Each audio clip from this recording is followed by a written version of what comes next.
Hello everyone, this is Rachel Olson. I am the librarian for this course, FMS 170, Understanding Autism, and today I'm going to be giving you a virtual tour of some library resources that you might find helpful as you're doing your research. So one thing that I would like you to note before we go any further is the link to these slides. This is going to be important because if you want to access these resources later on, you'll be able to do it. There are a lot of links in here that you may want to watch sort of independently or go back at your own pace. So go.uncg.edu/FMS170 is the link to these slides.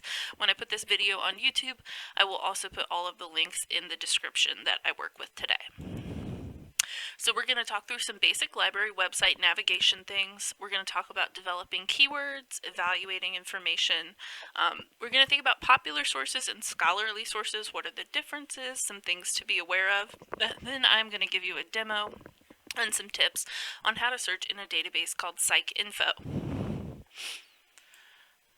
So you have some suggested topics that your instructors provided me with related to ASD. And so I'm going to be using one of them as an example. When I have a topic or when people I'm helping research have topics, I suggest that you write it out as a question or a statement. So what is it that you want to know about that particular subject? So these are good examples of how that's done. We didn't just say we're interested in savant syndrome. We said we're interested in savant syndrome in people with ASD. We got a little bit more specific there, which I think is great. So, this is my sample resources available for individuals with ASD after they age out of public schools. So you can see I've highlighted what I call the key words, or the most important words or concepts here. And then what I've done is that I've taken each one of them and I've put it on its own line and come up with some possible related keywords that might be helpful for me to use, because when we're searching in library databases, they're only going to search for the words that we specifically tell them to search for. So if you put ASD, it will not automatically know that you mean autism spectrum disorder or autism or autistic. You will have to specifically specify those things. So that's why this is important. So what I'd like you to do while you're watching this video, go ahead and pause, and I want you to maybe think about some possible related keywords for your own topic. It may be helpful for you to write it out like this in the form of a sentence or a question, and then come up with some related concepts. Just take a minute or two to do that. Okay, so now that you've come up with some keywords to use, I want to switch gears for a second and talk about popular and scholarly sources. You will encounter both when you're doing research for this particular assignment, and I think it's important for you to know the difference between the two, because many assignments, particularly the college level, will ask you to use one or the other. They will say you need scholarly, peer-reviewed sources for this assignment. So I want you to know what that means. So I like this graphic. It's a nice breakdown. You will notice it does not say popular versus scholarly. I am not trying to tell you that one is better than the other. They're just different. So with popular sources, think things like magazines, newspapers, most websites, usually written by professional journalists. And they're written for the general public, so most of us could pick up a copy of the newspaper and probably understand what's being said. The language is not very technical. The authors might cite their sources in passing, so maybe they'll say, in a 2012 speech, Barack Obama said blah blah blah. Technically, they're telling me where they got the quote that they're using. It's just not a formal citation. And we'll talk about citations. You all are going to use APA style, American Psychological Association, and we will get to that. This says there are always ads. I say almost always. There are some exceptions. And then are current events covered? Yes. So we could go online and look up a topic, maybe like the presidential election, and get lots and lots of results related to it from popular sources, because they move quickly in their editorial and fact-checking processes. Then you have scholarly sources, and these are things that are written by researchers or scholars in a particular field. So people with more than just a general level of knowledge about it. So the language is much, much more technical. They will always cite their sources. It should be very clear where they got their information, and I will give you some examples of what to look for. This says there are rarely ads, and that's true. And current events are not usually covered because the peer review process that a lot of scholarly articles go through takes a very long time. And we'll explore that a little bit more. So I want to give you a couple examples and give you a second to kind of judge for yourself whether or not this is popular or scholarly based on what we talked about. So this is Time Magazine. Take a second, decide if it's popular or scholarly. It is a popular source. How about this one, the Journal of the American Medical Association? This is a scholarly source. So if we look at the title, it's already seeming a little bit more academic. Another indication here is the volume and issue number. That could be a sign, not always. If you're ever not sure, you could always look it up to see. So scholarly.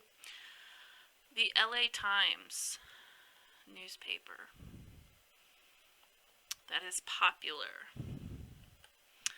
The NPR website. Popular. And then this is a book. Scholarly. Good. Not all books are scholarly. This one in particular is, though. This is what we call an edited volume, which means they've brought together lots of different scholars to write chapters on a particular topic. Oxford is also, that's the name of a publisher. That's sometimes a good indication of whether or not something is popular or scholarly. So when we're thinking about evaluating sources, this ABC framework is something that I like to use to help people decide if a source that you found is of the quality that you're looking for. Okay. This is not a checklist. The system does not guarantee that a source will be high quality. And if you're not sure, ask your instructor, ask me for help. We're always happy to help you kind of make those considerations. So A stands for authority and accuracy. So who is the author of the source? What are their credentials? How do I know that this person knows what they're talking about? Okay. Does the source link to or reference other sources? That's important. If you can't tell where they got their information, you may want to consider finding something else where it's a little bit more clear, or you can fact check them. Bias, is the organization known for having a particular leaning or bias? That's important. Does the source consider multiple points of view? Hopefully you can find things that do consider multiple points of view. And then what's the purpose of the source? Are they trying to sell you something or persuade you, or are they just informing you? And then currency, when was the source created, and how long has it been since it was last updated? So this one is a little bit more subjective. So for some of you, when you're doing research, you may find that there's been enough information published in maybe the last 5 or 10 years to get you what you need. Some of you may have to look a little bit farther back. Again, you can always ask me or ask your instructor if you need help. So finding books, I'm going to do a demo of myself finding some books using the library's catalog.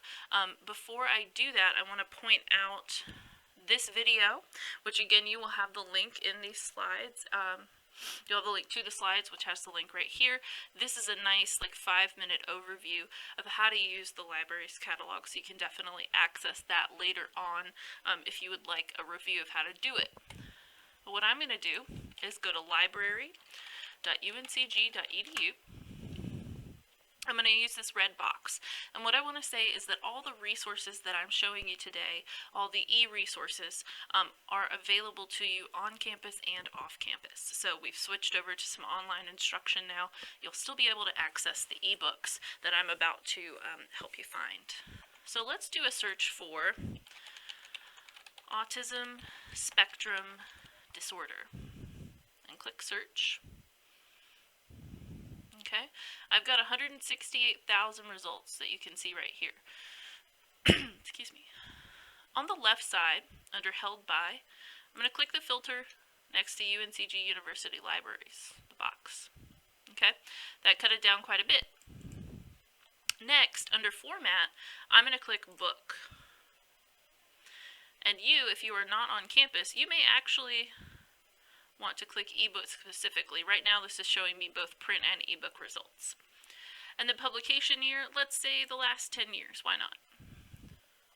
There are plenty of other filters that you can use here if you're interested. Okay. These are the basic three that I use, though: held by, format, and publication year. So this book is an ebook from 2011. If I click the title and then click View Description, I've got a table of contents list. I have some subjects here, so I definitely recommend these. They are great if you're having trouble thinking of what to search for related to your topic.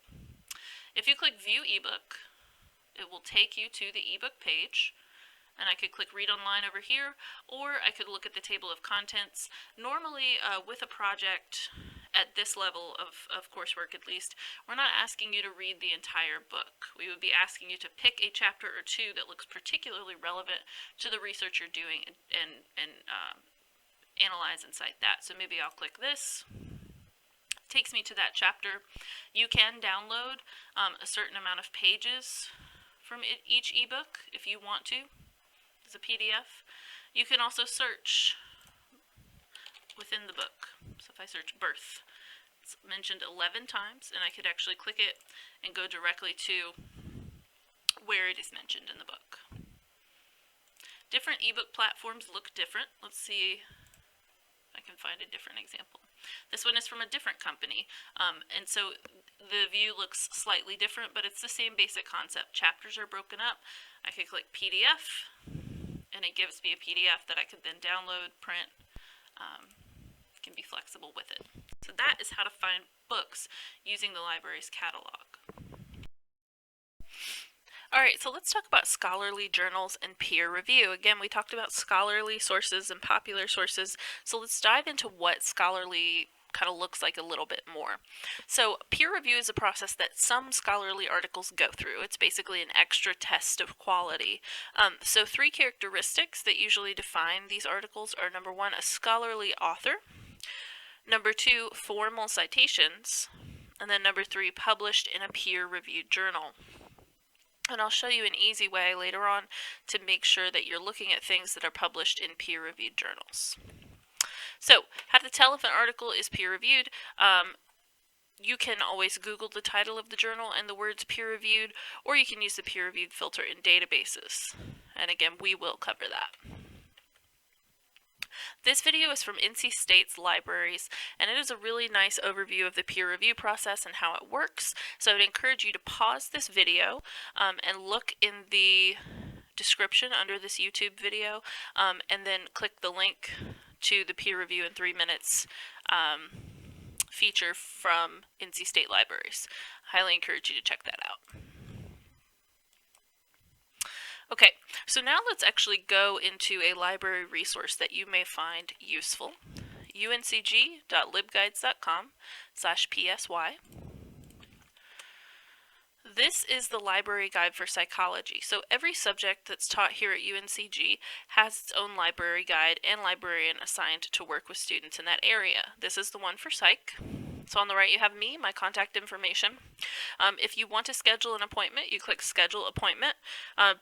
And just as a note, I'm going to assume, if you're working at this point in the spring 2020 semester, that you want to meet virtually. So I'm moving all of my meetings to virtual access after March 20th, basically. So you will get an invitation with probably a Google Hangouts link from me. Okay. You can use the chat service. It's under my picture. It's not necessarily me that you're talking to, though, so I'm going to say, hi, it's Rachel showing some students how to use chat. And this goes to people who work for the UNCG library, so librarians, library interns. You're not talking to a robot. This is a real person, and they should respond. There we go. Hi, Rachel. And you could ask any sort of questions that you might have. This is going to be really important now that we're in an online sort of learning situation, so please take advantage of the chat box. Okay. Email. You'll get my email address at the end of this video again, but I highly recommend communicating via email. Okay. On the Finding Articles tab, you have some resources here, including lots of different databases. One that I'm going to show you how to use is called PsycInfo. We will come back to that. Okay. Encyclopedias, dictionaries, and handbooks. Most, if not all of these, are available online. So when you click on the title of one, it will take you to the listing for this particular one, I could click PDF full text. And here it is. And again, this works on campus and off campus, so no worries there. APA citation style. It's really important that you understand how to do APA citations. So we are currently using APA 6th edition. There is a 7th edition, but as of March 2020, we are still using 6. So you have some nice examples here of how to do APA citations. I encourage you to explore that. Test and measurements, a couple other links that you may find helpful here, but I want to focus on finding articles. So when you're in a database like PsycInfo, you're going to see these 3 sort of boxes. And what we want to do, it's called Boolean searching. So we're going to put in some keywords and separate them with these connectors. And you have 3 connectors, and, or, and not. I usually just stick to and. Okay. So you can see here, if we were doing a search for cute animals, we could search puppy and kitten, and you would only get results that included both terms. If you search puppy or kitten, you get results with just puppy, just kitten, and all the results that you originally had when you did both. If you do puppy, but you're not interested in kittens in any way, you do puppy, not kitten, you will only get things that only have puppy. Okay, so let's do another example, a little more relevant to psychology. So if I go into PsycInfo and I search eating disorders, I get 38,000 results. Okay? If I do eating disorders and self-esteem, it cuts it down to 2,000 results. So that's quite a bit just with that one word. If I want to get fancier with it, I could do and men, cuts it to 164. If you feel comfortable at this point with searching at this level, that's perfectly fine with me. If you're feeling a little fancier, you could do something like this, where we add a couple more keywords. It does give you a few more results. Basically, you're offering it more options of things to search. Okay, so let's go into PsycInfo. If I'm on the Psychology Library Guide, I'm going to click PsycInfo under the Finding Articles tab. Okay, and PsycInfo is just one of many databases we have. It tends to be one of the key ones for psychology, which is why I'm showing it. So let's try autism spectrum disorder. You're going to notice lots of different suggestions come up. You could feel free to click on them, and it will actually put them in the box for you.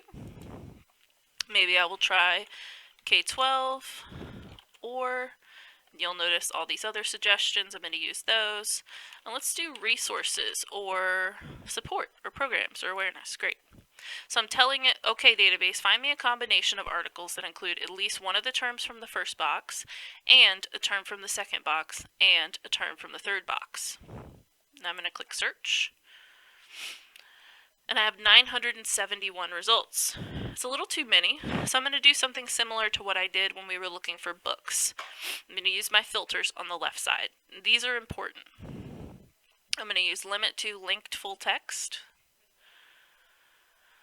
I'm going to limit the publication date, maybe the last 5 or 6 years.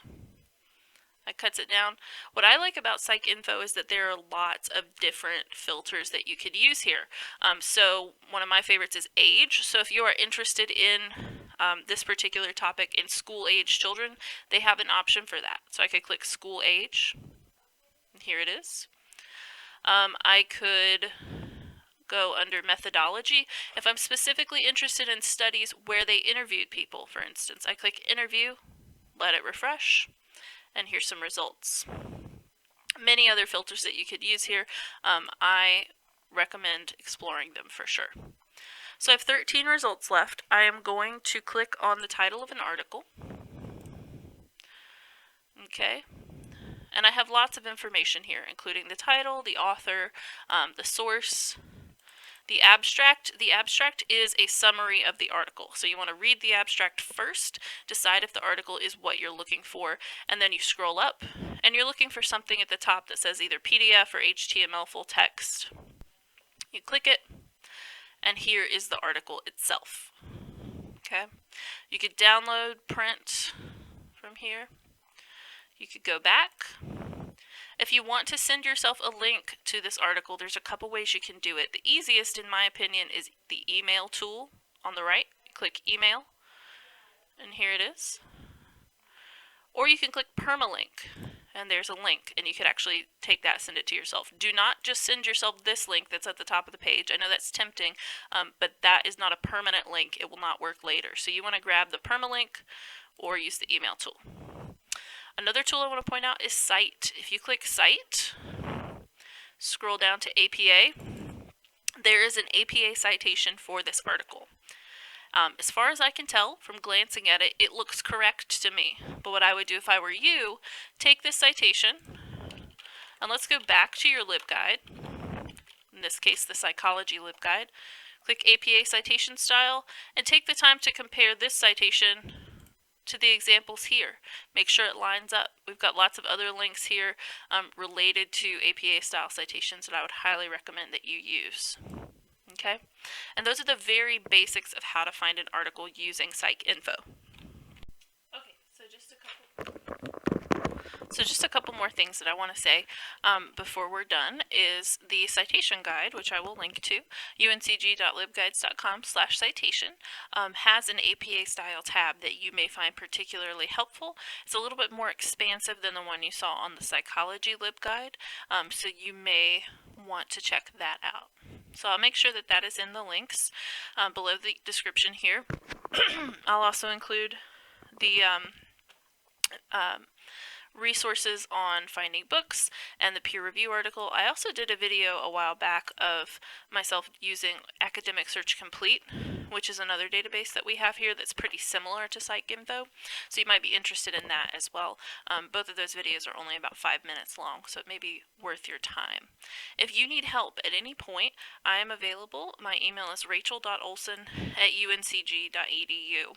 I'm certainly here to assist you, both virtually over the phone. We can figure that out either way. So I hope this has been helpful, and please reach out if you have any questions. Thanks.